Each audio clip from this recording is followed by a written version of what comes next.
Here we have a newer Devinci Spartan. This is a high pivot enduro bike. They're getting pretty popular these days. It's a nice suspension design.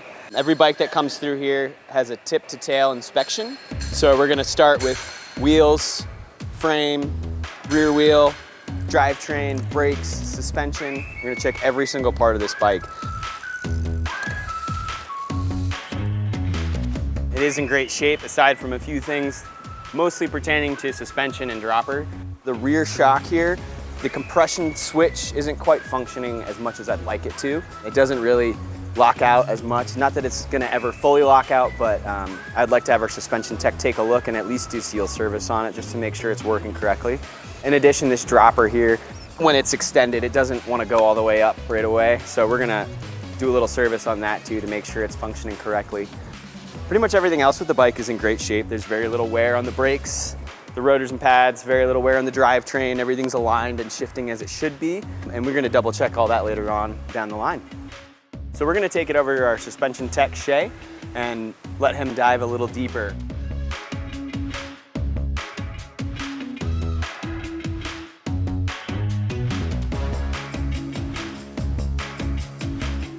First thing I'm gonna do is see what's going on with this shock.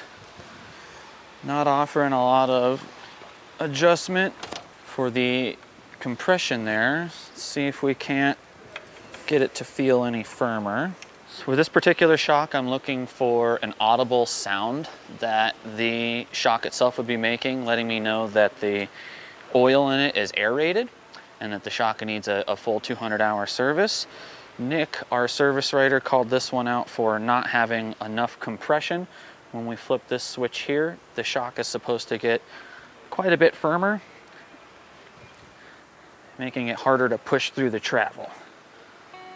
So the manufacturers, after every 200 hours of use, they recommend that every seal be replaced in the shock as well as the oil, and that everything just be taken apart, inspected, and checked for proper function. And that just keeps things working to the best of their ability and prevents any damage to the actual suspension itself. First thing I like to do is take a pressure reading. I can return the shock to that when we're done doing a service, and then we're gonna let it all out. Now we can remove the outer air can. These are the volume spacers for the Float X2. Allows you to install them while the shock is still on the bike. To depressurize our IFP, our internal floating piston. Now we can go ahead and remove the two halves of the inner air can here. The Float X2 is pretty unique in the Fox lineup. Requires 7 special tools to disassemble it properly.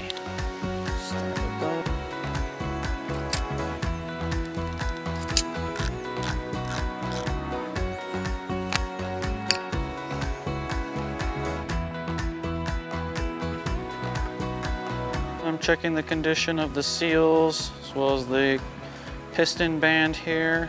Everything's looking like it's in great health.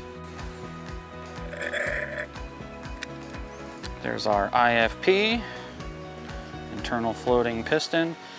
This is largely responsible for keeping the air and the oil separated in your shock and is what causes the X2 in particular to need higher service intervals than other models of shocks. That the seals in here were not adequate for the pressures that are made in it, so you'll find that you have to do a 200-hour more regularly on a Float X2. Discard the rest of our used oil.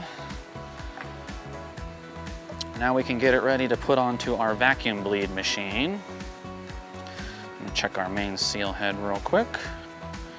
Seals are in fantastic shape, not very dirty. Go ahead and lubricate those and reinstall them real fast.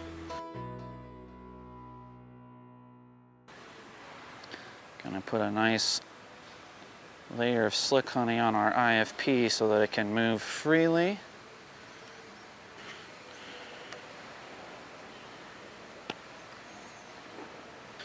Insert our vacuum bleed fitting. At the point in time that I take a pressure setting, I also take note of the user's compression and rebound settings so that I can return them to the way that they want it.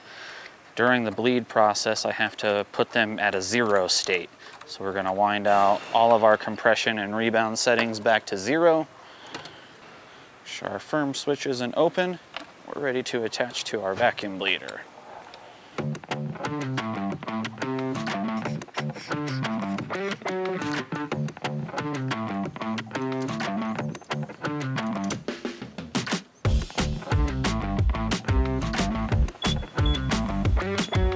It's going to go ahead and suck all of the air or excess fluid out of the system now.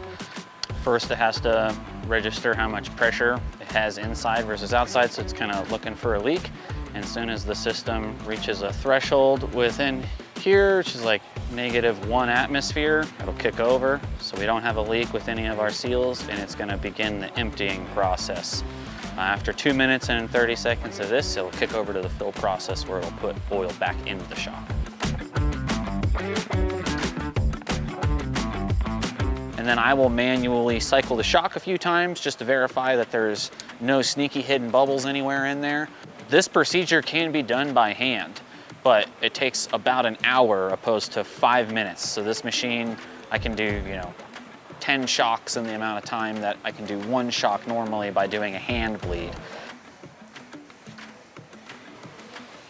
Then we let it finish, and then I have to set the IFP height. So I'll use a special tool before we remove it from the system, and I'll put the IFP to a preset height for the model of shock, and then I can take it off of the system. For this particular shock, I need a 1140-inch IFP height. So I like to use my caliper gauges to get an exact amount.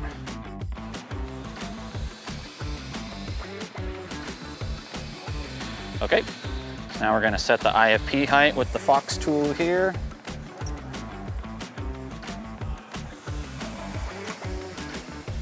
Now we can go ahead and remove the shock.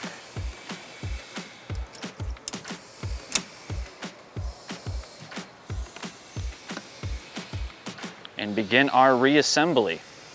Remove our vacuum bleed fitting.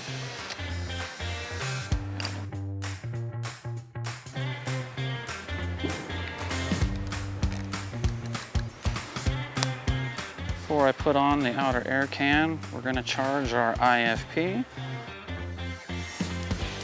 We're going to charge this to 100 PSI. At this point, I like to check my shock by hand. See, it's rebounding beautifully. Firm switch is working great. No audible sound. We can check our rebound here too. Put it to full slow, should get stuck down. Full fast should rebound the other way.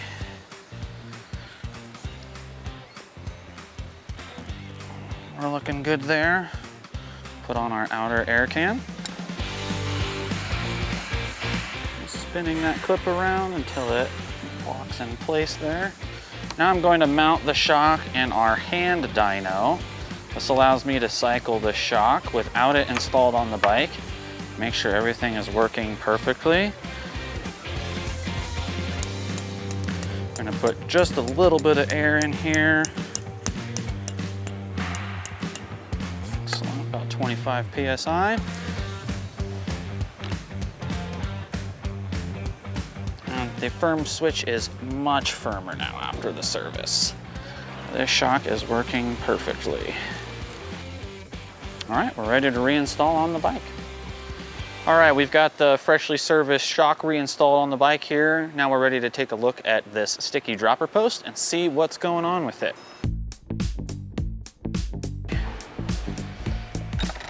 Fox transfer suffers from this quite a bit. It does like to get sticky inside of this inner tube here. Also, if the seat post clamp is even just a little bit over torqued, it'll do the same thing.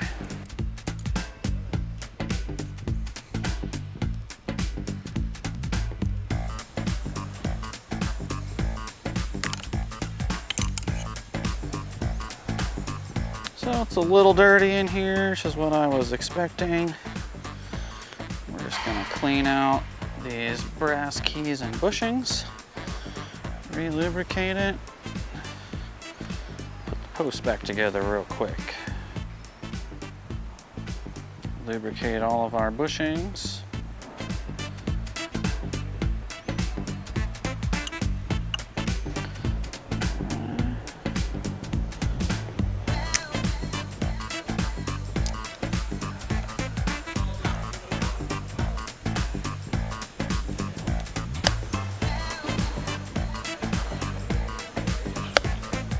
We're in business.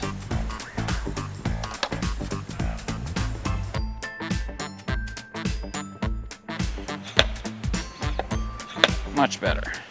From here, I'm going to relocate the bike to our consumables department buffer so that they can add any parts that are needed to go with the bike before going to our Master Tech department.